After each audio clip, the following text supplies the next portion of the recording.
got a problem. Yeah, I wanted to talk about how you become sincere about soul progression. But let's first ask some fundamental questions.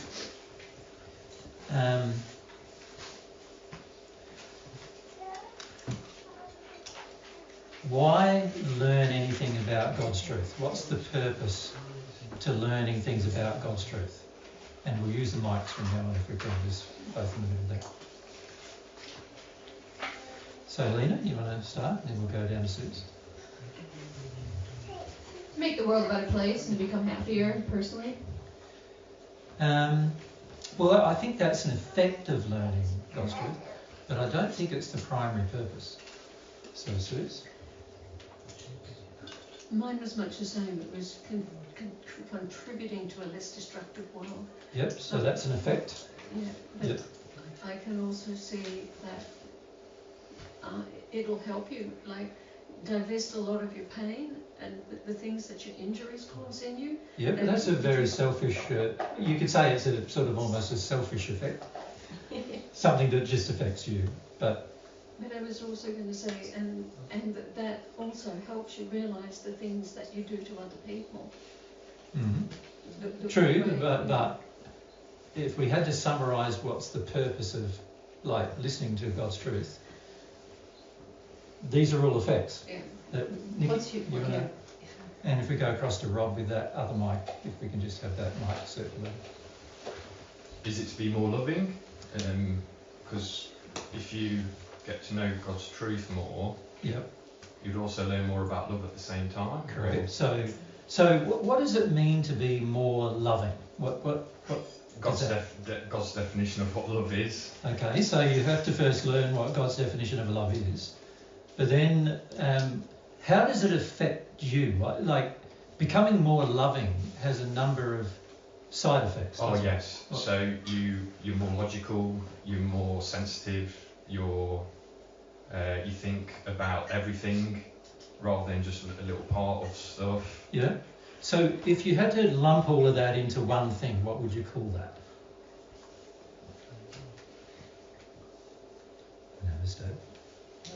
Elsa? Loving. Well, it is loving, yes, but we need to use a mic, Elsa. But I'm asking for, there's a name that all the way through the Patrick messages it's called this, and I don't know if I can say much more. otherwise I'll let you know. Ange, you want to have a say? And then Rob or Ange? Oh, yeah. I reckon it's because God designed us to grow infinitely, basically. Yes. So it's fulfilling the purpose of our design, even, like correct. What we're made to do. So what is growing infinitely called? What do we call it? What have we called it?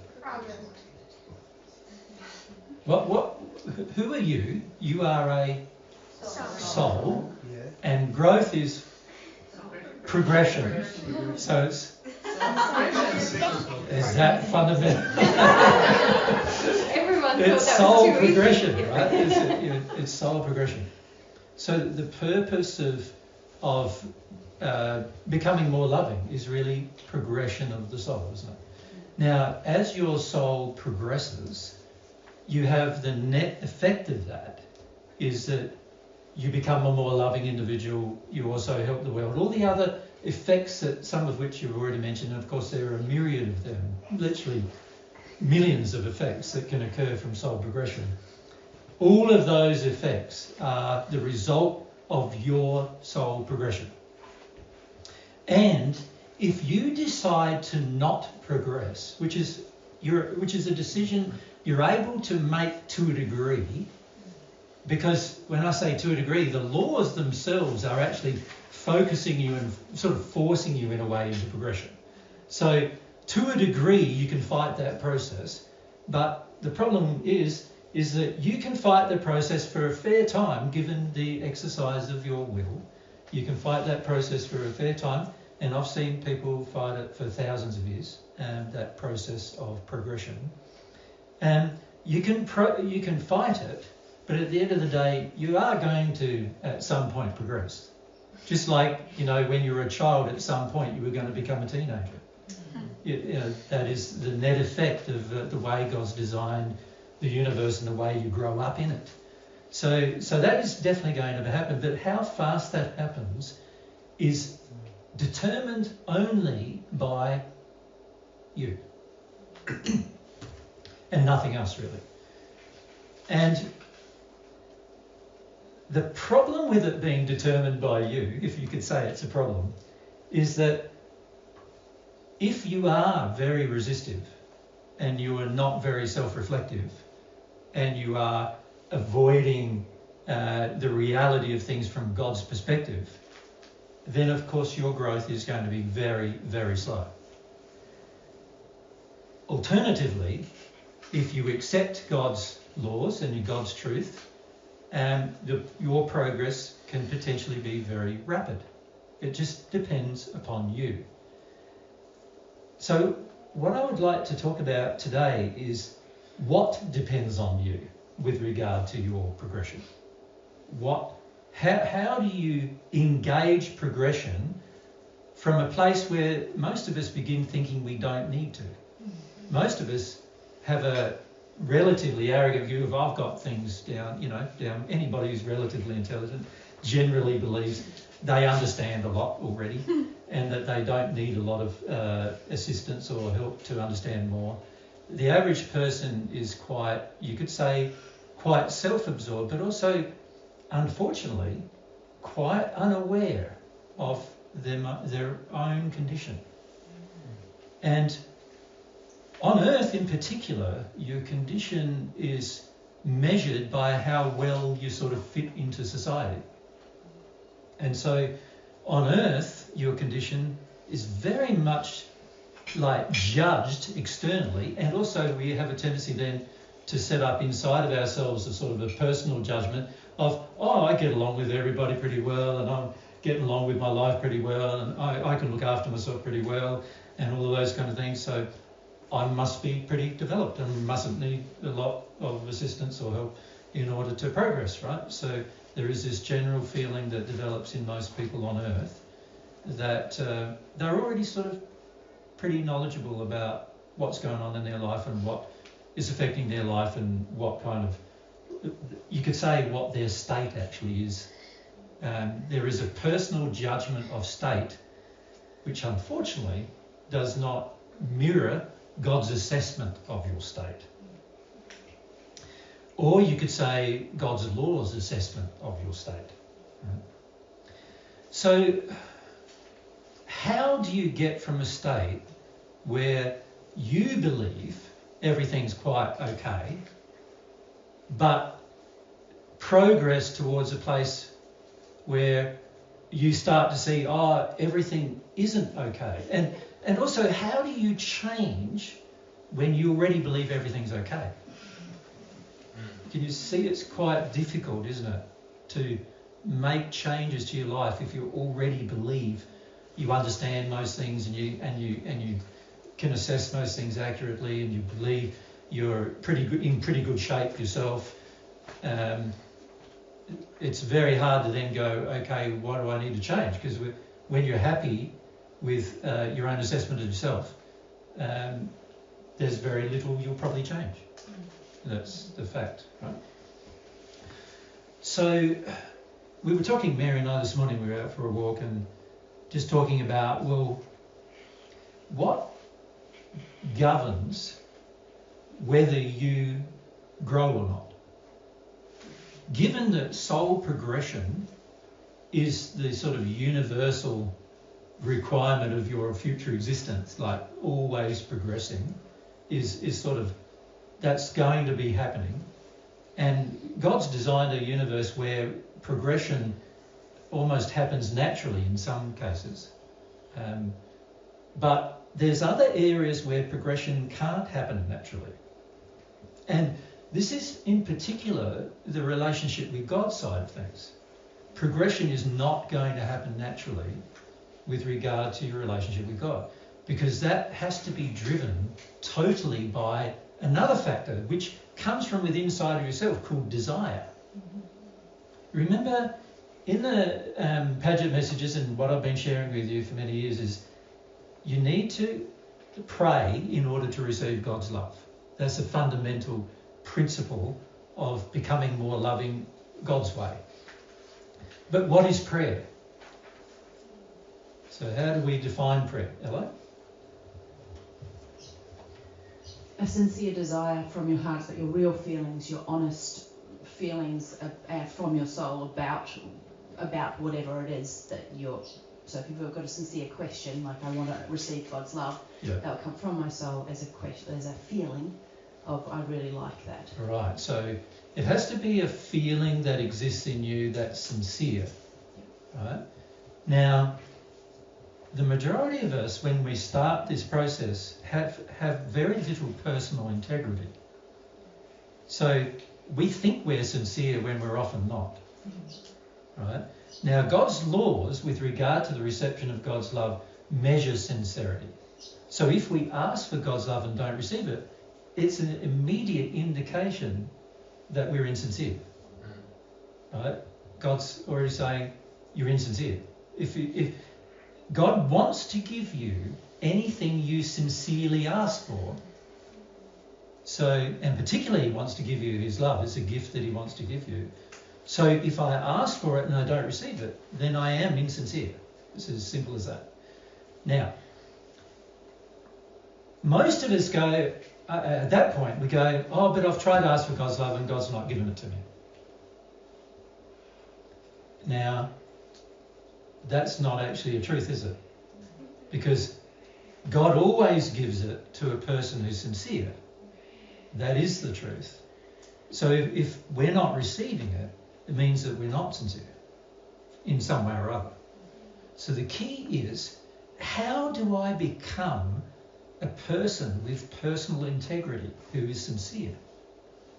Because if I can't be sincere in my prayer with God, then I'm not going to receive God's love. It's something that is always going to elude me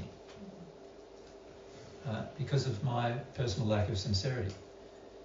So it requires that I have feelings that are sincere. And this is the tricky part about our progress. How to go about developing sincere feelings. Because remember, they're not thoughts that you need to develop that are sincere. They're going to have to be feelings that are sincere. It's almost like, isn't it, if you think about thoughts versus feelings, many of us believe in our mind that we're sincere when we say to somebody, oh, I love you, for example. We say, like in a partnership, you might say, oh, I love you. But actually, you might not realise in the saying of that actually, even with my partner, I'm being insincere because I actually love what she gives me, which is not the same as loving her. It's only responding to what she's already gifting me, right? And that is not a sincere expression of love. A sincere expression of love, it comes from my heart without being motivated by the other person and whatever they have done or felt about me. Right?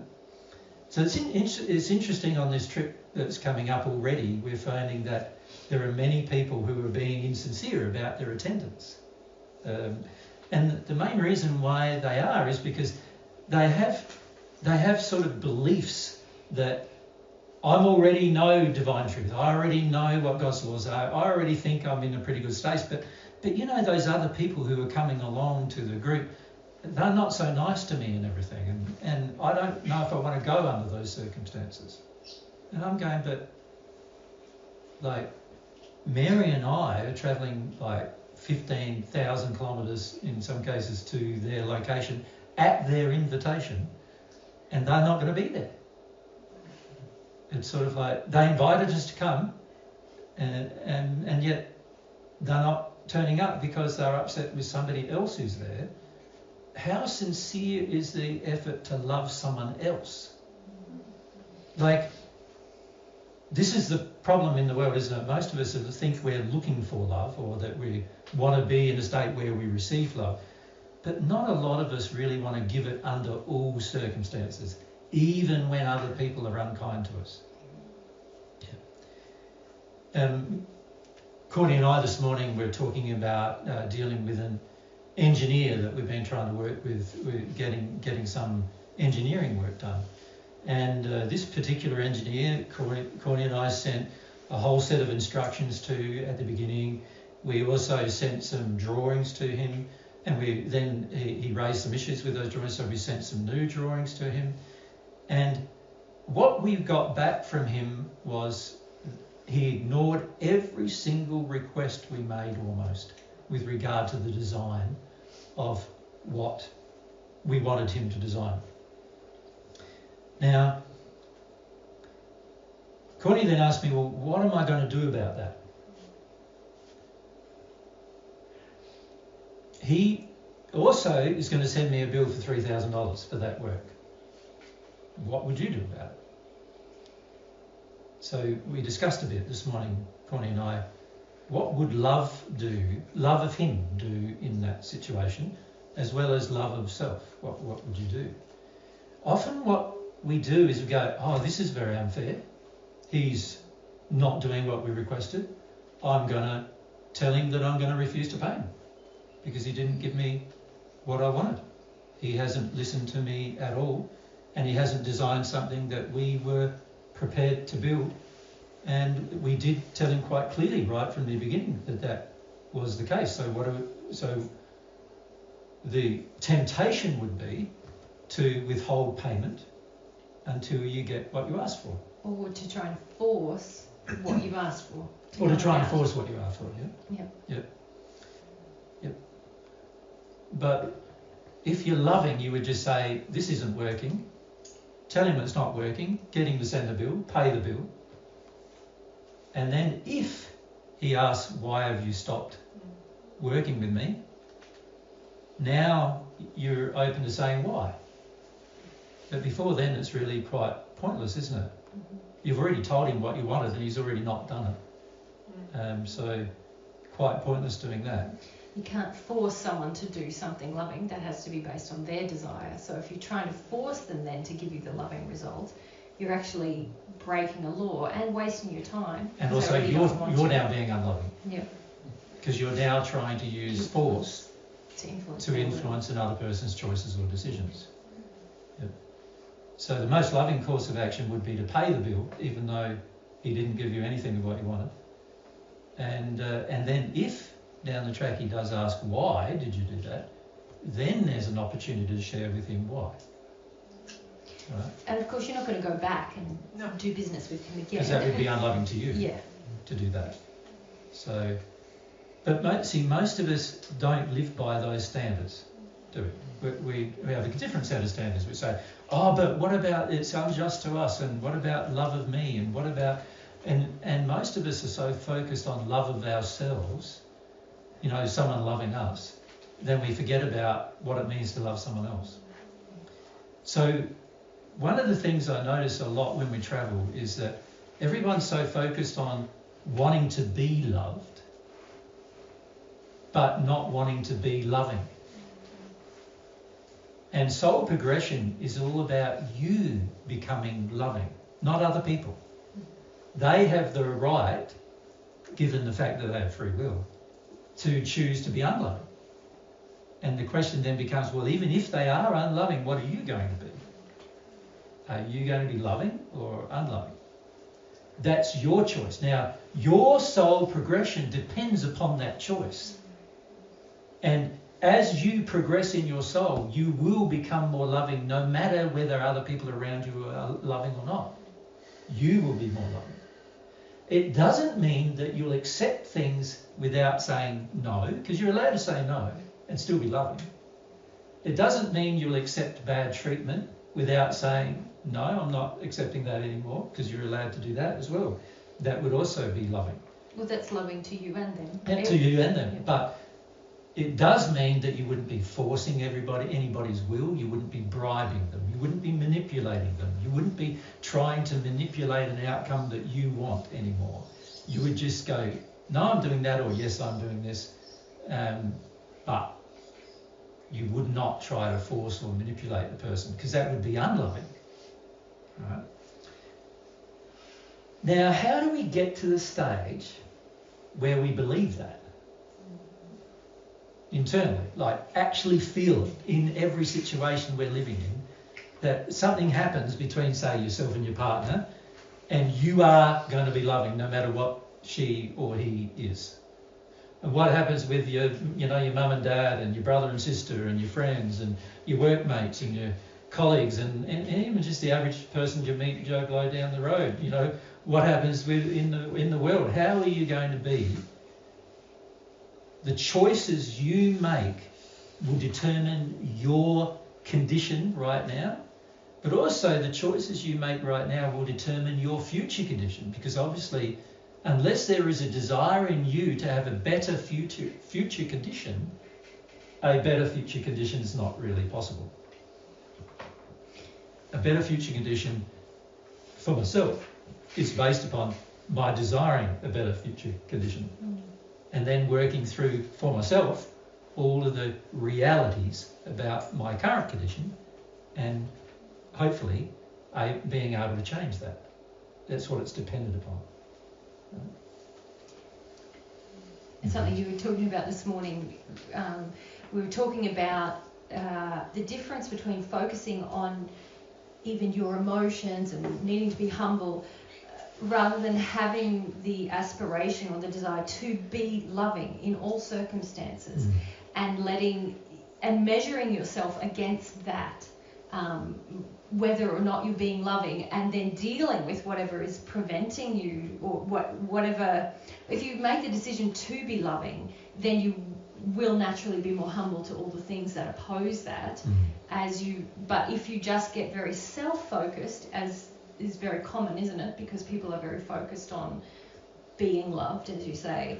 You take the focus off loving others, and then you're not a very good assessor of your own condition and of your own, particularly your own capacity to love others, because you're very focused on being loved and what you're getting, and you're measuring even your condition through how others are treating you rather than how you're treating others. So it even goes to the point, like, if I'm being treated well by Mary, I think it's because I'm a nice guy, rather than thinking that it's because she's a nice girl. Do you see the difference? Like, she's the one being loving and I'm the one getting treated lovingly. And then if I think, it's because I'm a nice guy, how arrogant is that? It's really because she's a nice girl and she's treating me lovingly. Does that make sense to you? And so quite often, because of this sort of focus we have of, I want to be loved, I'm looking at receiving only, really. And once I do receive, I think, I must be a nice guy because I'm receiving love by everybody. And actually it has nothing to do with me being a nice guy at all. It has everything to do with them being nice people and them being developed enough to love me. Right? So quite often we believe that when we are loved, it means that we were good. But the converse is also true. Quite often it means that when we're not loved, we think it's our fault. And that may not be true, right? Because obviously a person who's treating us unlovingly is about their development, not yours. And a person who's treating you lovingly, it's about their development, not yours. In both cases, it's about their development, one way or the other, not yours. Right? But frequently, because we believe otherwise, we sort of feel it's all about how nice we are that we get treated nicely by others. And obviously that's not the case. Yeah, and sometimes it's even worse. Sometimes we go, they're treating me nicely. I'm really a good person. Yeah. They're treating me unlovingly. They're really terrible people. Yeah, we neglect the I in both cases. Yeah. So how do I get, like at the beginning when it comes to, say, developing a closer relationship with God in particular, but even if it comes to just general soul progression, where not even a relationship with God is involved, how do I get from where I am now, which to a state where I can see where I am now, like accurately see, not through my own eyes, but through the eyes of the law, through God's eyes, if you like. Or you could say through the eyes of the moral laws that God, or moral principles that God has firmly established, right? That upon which my soul condition is entirely dependent. So my soul condition isn't dependent upon me breaking physical laws so much, is it? It's dependent upon breaking those higher moral laws, the spiritual laws, the laws surrounding love and the laws surrounding like how I use my will, those laws. These are the laws that are really important to like get some kind of like assessment and agreement of internally, not just not because somebody else has told us, not because somebody else is suggesting it, not because somebody else has told us, oh, you're not very nice like that, or you are nice like that, not because of getting any feedback, but because we ourselves can measure the difference between our own condition and the assessment of the law regarding our condition. Because soul progression is not about what you feel is progression. It's not about what you believe and meeting your beliefs better. It's about what God has established as law, and you could say the measure of your progression is how in harmony with that law you become. So the more disharmonious with, you could call it natural law or God's laws, the more disharmonious I am with those laws, the less progression I am making, and my soul condition is poor. The more harmonious I become with those laws, the more my soul condition improves, and the more I am now harmonious with the law. Right? The more I am, you could say, soul developed, becoming developed as a soul. So how do I get from the state where I think I'm good to the state where I know what the law is saying about me? Right? How do I make that transition? Is a good question, isn't it? What do you guys reckon? What do you guys reckon? How do you make the transition between like seeing yourself through your own rose-coloured eyes, if you like, when you look in the mirror, versus seeing yourself by the reflection that the law is trying to bring you? Right? Nikki?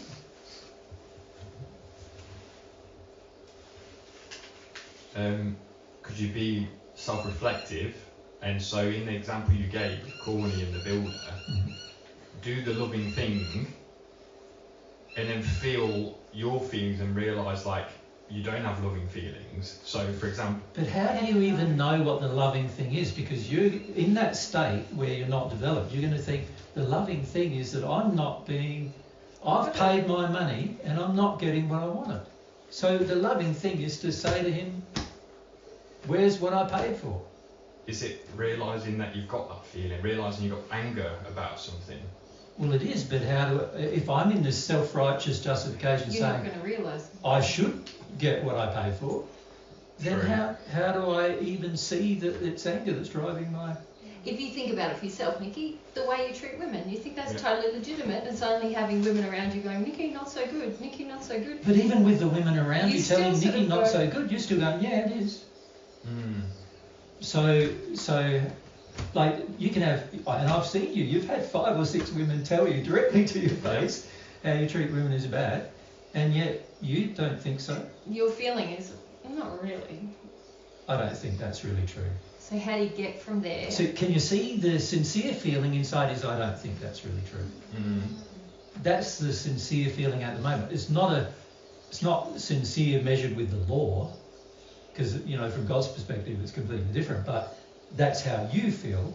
So this is the trouble, is when we're measuring ourselves, we are feeling what we feel and thinking, no, I'm right with that. That's what I feel is right.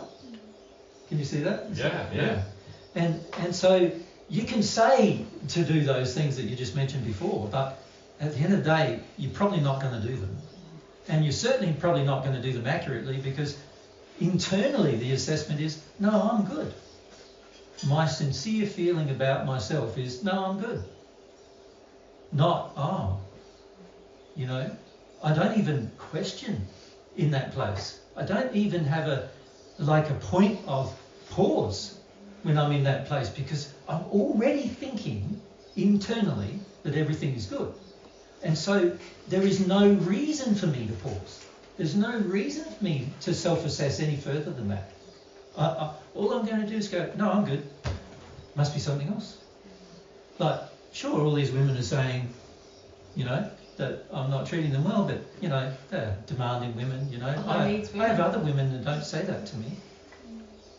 You know, so those women must be just high needs women. High maintenance, you know. So, would it be a case of asking God and then feeling a feeling coming back from God about that? Well, of course, but...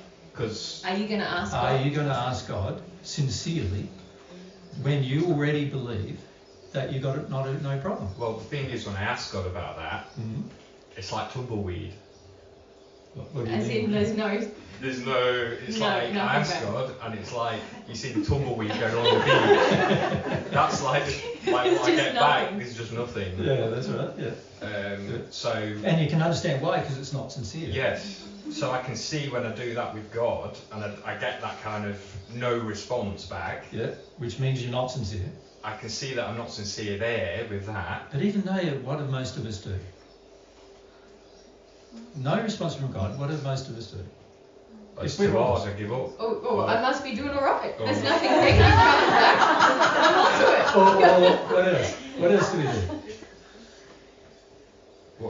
What's up with God, like? Exactly, what's up with God? What's up with God? Is there a God at all? Yeah. You know, maybe there's no God at all, because you know, I've asked and I'm not getting anything back. So maybe there's not even a God at all. But if there is one, what's up with him? Like I'm sincere. Yep. Some of you said that. I believe I am sincere. So I'm sincere. What's going on with God? Well, obviously God doesn't like me very much or something. What's the go there? Yeah, that's the feeling I feel. Yeah. Yep. It's like, God doesn't like me now. I've done something wrong. Yeah. Yeah. That's it now, like... Yeah, a lot of times we think that, or we think that God's not listening at all, or God doesn't exist, and that's why there's no answer, and there's many other permutations of those kind of beliefs, isn't there? So, can you see how tricky it is to actually be sincere when you're coming from that place? Well, this is the struggle. This is the struggle of it. It's a big struggle. It's very, very difficult. So what's going to make us have that level of sincerity that appeals to the measure of the law? Remember, it has to appeal to the measure of the law. The law governing the operation or the flow of Holy Spirit is all about truth and sincerity. So the law that governs God's love flowing into your soul has to be driven by a sincere, pure longing coming from yourself. So the law, you could say, is measuring your feelings. Can you see that? That's what it's actually doing. It's saying God's love can't flow into your soul unless certain aspects of the law are solved. And one of those, the primary one being my sincerity.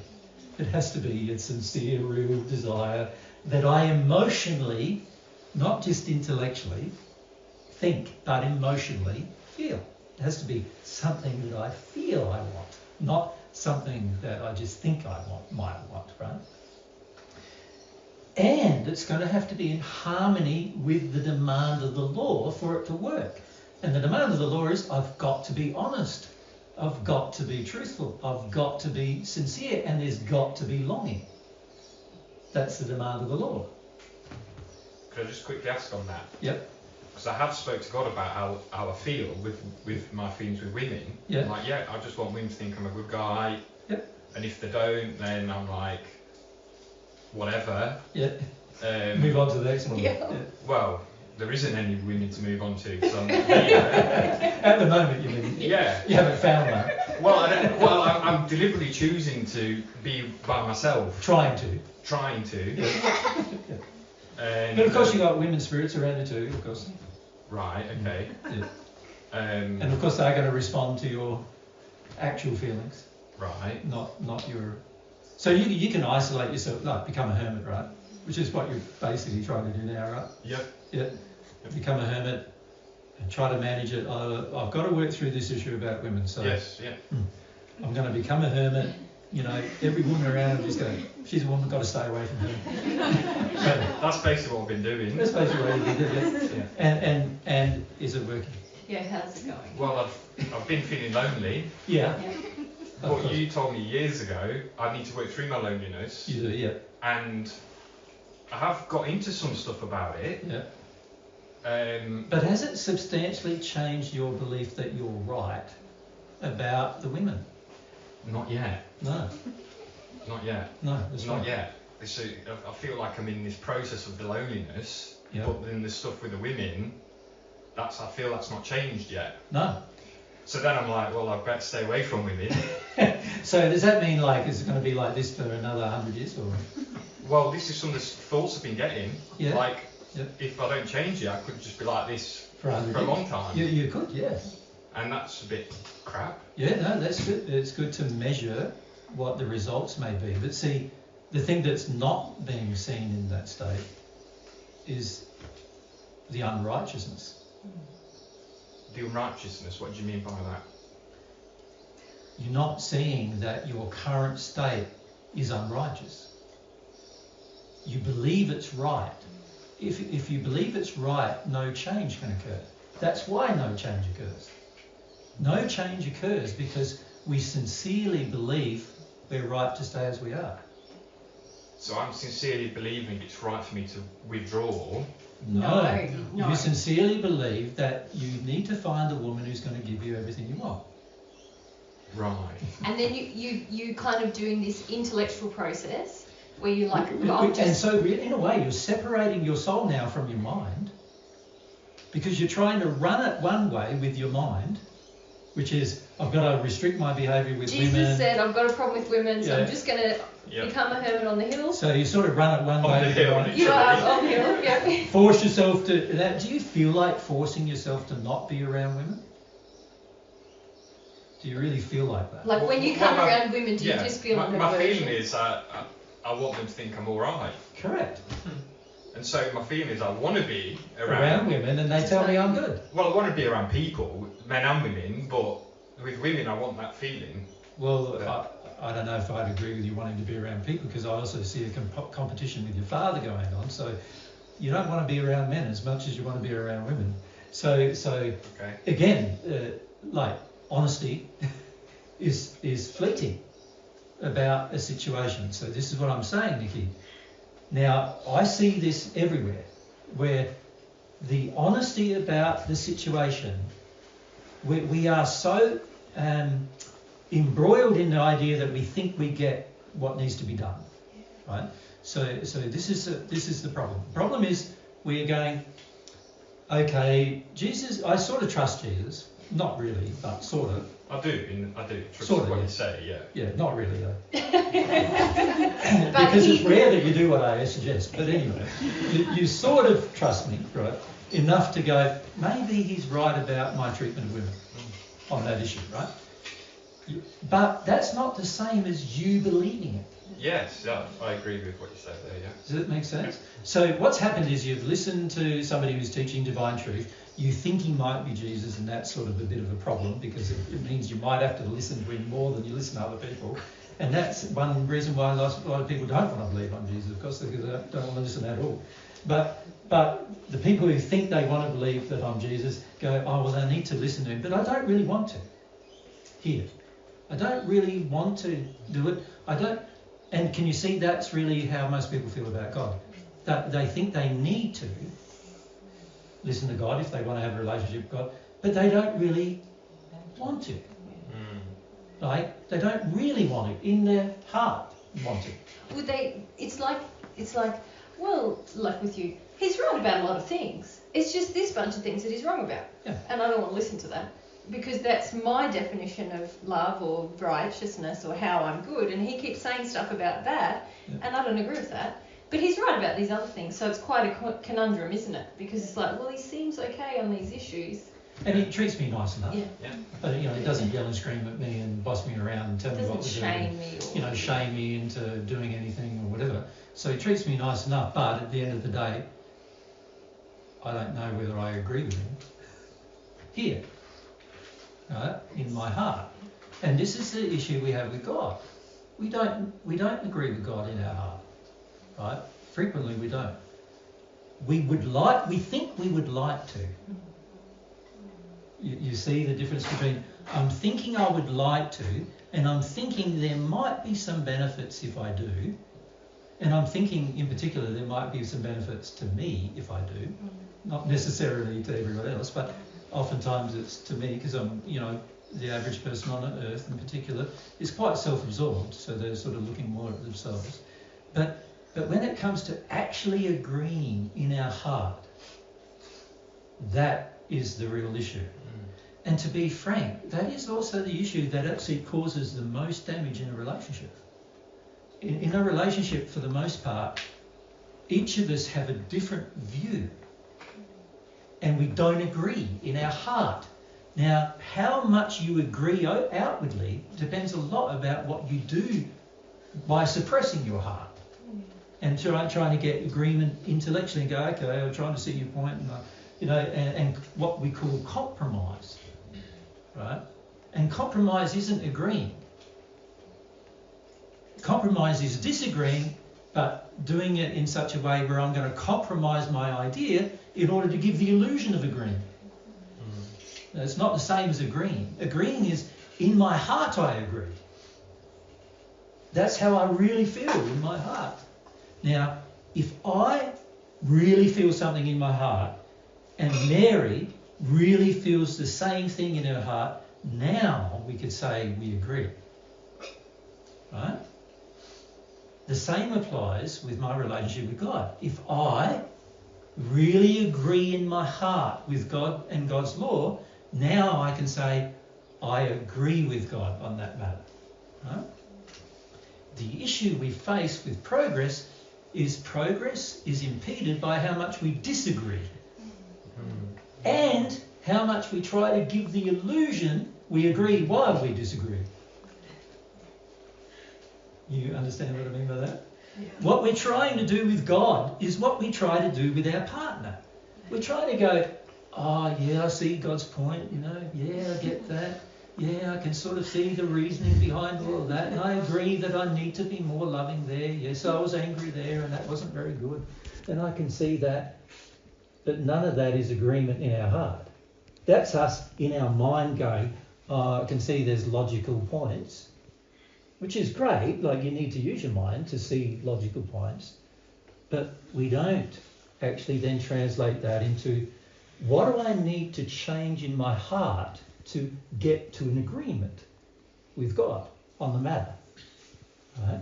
Just like if myself and Mary in a relationship are struggling, we're struggling because the amount of disagreements we have in our heart. Right? Now, if I can look at myself and go, wow, I really do disagree with Mary on that. Like, let's say Mary wants to go to China and I want to go to Japan. Right?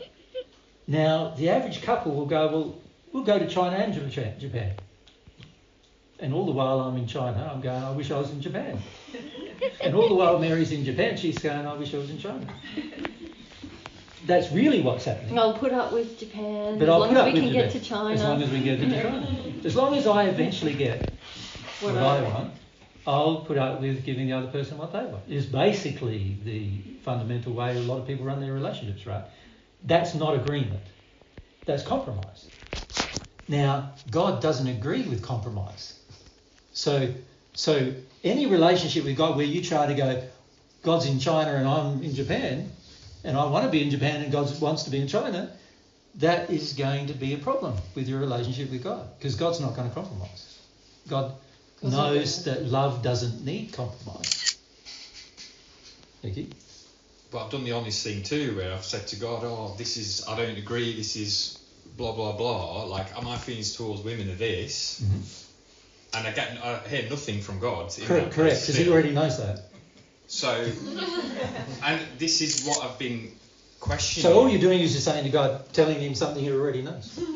Yes, but the struggle is what you're saying. Going in my heart from that to that. Yeah. And I think there's a lot of people who have this struggle, Same struggle.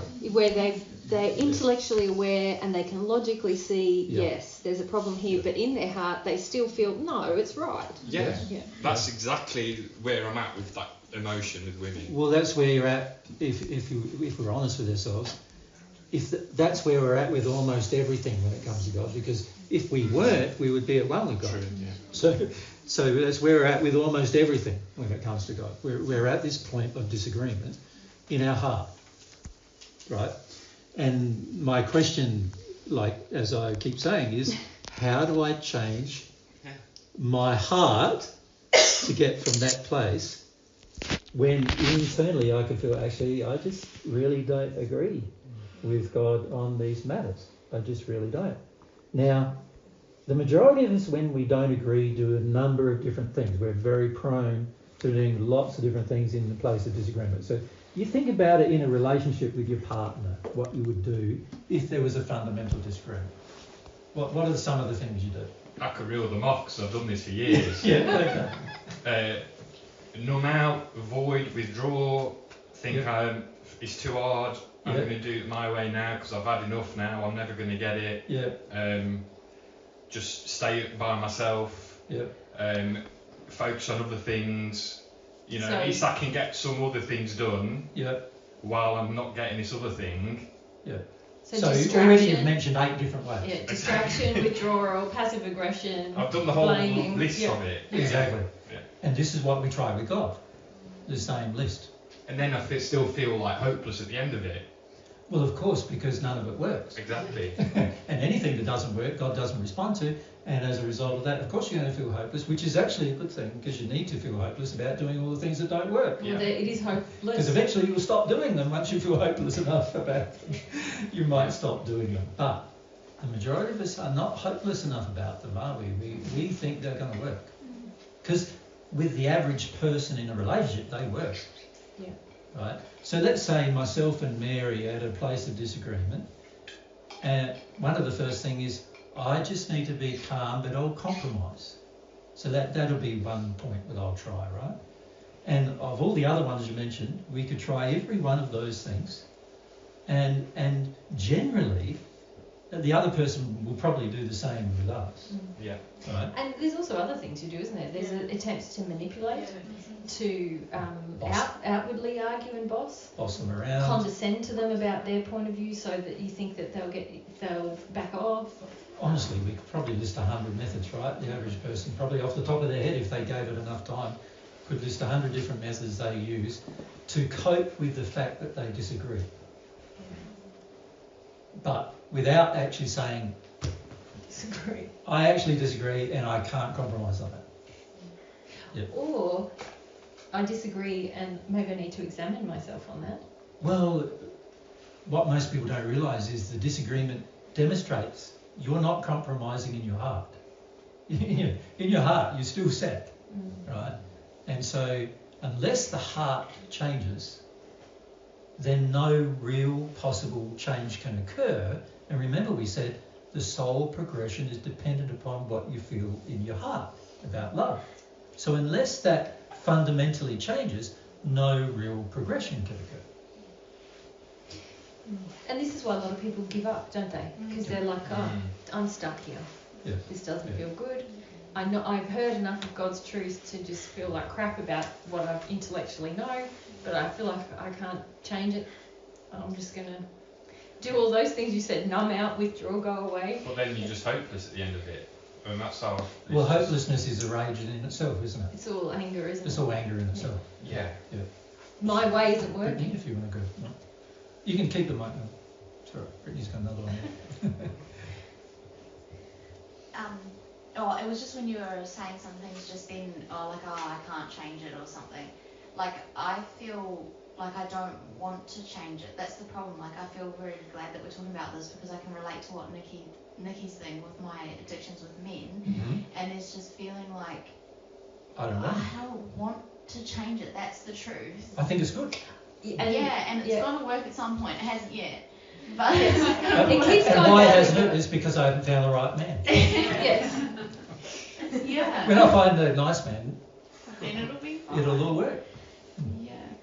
It's like the hypothesis that you've proven by some not actual things happening, but you're just like, it's gonna work, it's gonna work. Yeah. And I feel like I've just been questioning, like, how am I gonna snap out of Yeah, this? it's a I very don't know important question. what's gonna make me snap out of this because I so believe it's gonna work and I don't want to stop Yeah, that's right. trying. That's right. But it's good that you recognise that, isn't it?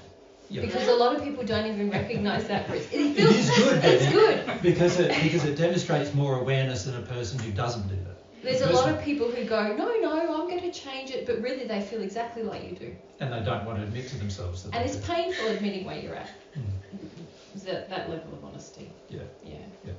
So what Brittany's raised and what Nikki has raised there, you can see, okay, you can tell yourself your heart's changing, and you can even tell yourself that you're doing better, and you can tell yourself, but the law measures you, right? And the law, if nothing's changing with regard to how the law's measuring you, then at the end of the day, nothing's actually changing. It's like, and by the way, the law that measures your relationship with God is the most finessed law in the universe, because it's all about God's relationship with you and God actually saying, this is my requirements for a relationship with you.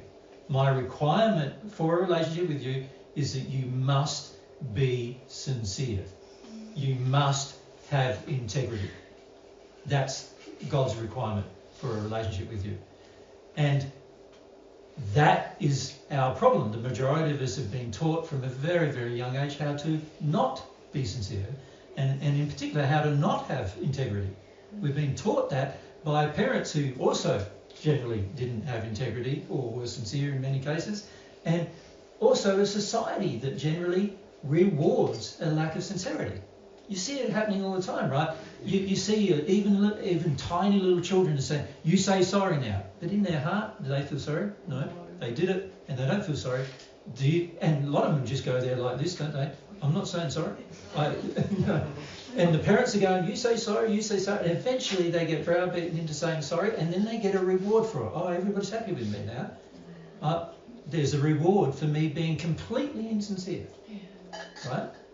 Now, that reward then gets reinforced over and over again through many, many experiences. So by the time we're adults, we believe that, and we often even know we're being insincere, but we believe that's the best course of action in terms of relating with people in particular.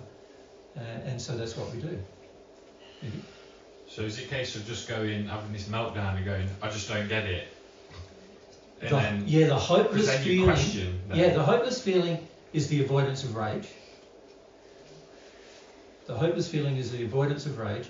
And when you go into rage, you realise not only do you just don't get it, but you just don't want to get it.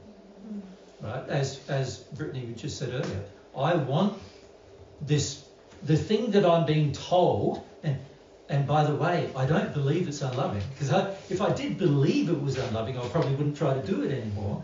The thing I'm being told is unloving, I still think it's loving. So I'm not. Why would I want to do it? I believe in my heart that I'm right. So how do I get to a stage where I can say to myself, I'm wrong. Yeah. And actually be sincere. And actually feel that you're wrong. That's the real question, isn't it? Like, to get to that stage where you realise, not only here in your mind you're wrong, but actually you start to feel, wow, I am wrong on this matter. And now I'm starting to sort of see, and by the way, that is the first time your soul has an opportunity to progress on the matter. You have to get to a state where you, in your heart, believe you are wrong on the matter, if you are, in order to change that matter. Because otherwise, in your heart you'll be going, but I'm right, so why would I want to change anything? I'm right on that. And anything you feel in that place, whether you tell yourself you're feeling that it's wrong, if you feel you're right, if your deep-seated belief is you're right, you're only ever feeling angry or in a tantrum or hopeless, or you're never actually going to shift the real cause because you don't see there is a cause. Because inside your heart you want the thing and you feel you should still have it. And when it's not given, you're just angry. When you try hard for it and you don't get it, you're angry or you get hopeless or whatever, but you still want it in your heart. So you're still going for the exactly same thing. And many of us, we even give up going for the thing because after 25 years of trying, we go, the whole of the last 25 years I've not met a nice girl.